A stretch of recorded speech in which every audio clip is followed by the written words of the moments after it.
Hey, wanted to get you a little video of Louie. We're out at the park today. We got quite a bit of distractions. Other dogs, people, all things that he loves. So Louie is social and he wants to go say hi to every dog. And so we're working on some impulse control. He's had lots of good experiences just growing up in your house with all the other dogs, but not every dog loves to be greeted. This dog in particular, this heeler right here, is aggressive. And so we're not having Louie go up to say hi because that dog will probably bite you, and we want you to continually have good experiences, Louie, with new situations. So instead of having the dog say hi, what we're working on is just being neutral. So this dog is working on a heel position, Louie's working on a down stay. And so what I want to do is just kind of show you where he's at with the obedience. Louie, heel. Good. So his heel's coming along nicely. Not to the point where I'm trusting it off leash yet, but that's going to be the next step. Louie, heel.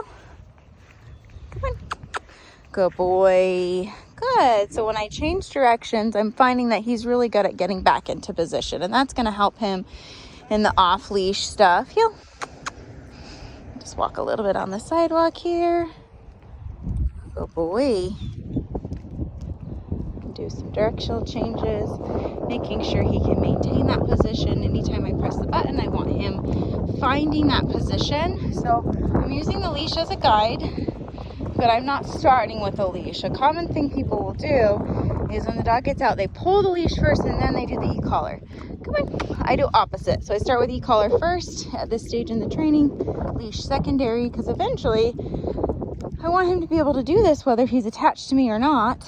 And the leash is a great communication tool, but sometimes it can be a crutch where the dog can't ever do it off leash. There's not a ton of places we take our dogs that are going to be off leash, but I just want to train for it when he goes away to school, just in case he ever got off the leash.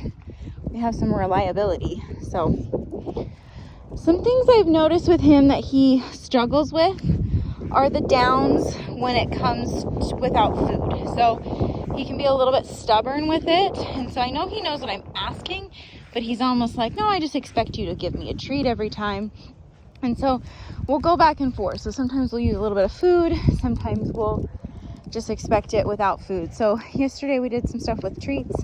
Today we're doing stuff without, because I don't want all of my training to be dependent on any one thing. So I use the e-collar pretty consistently, but eventually move away from it. I don't want dogs to be solely dependent on the leash, solely dependent on food, because then there's absolutely no depth. The dog just will do it when you have those tools. And so the e-collar is probably the most consistent I stay with until the dog is about a year old, and then I start to move away from it.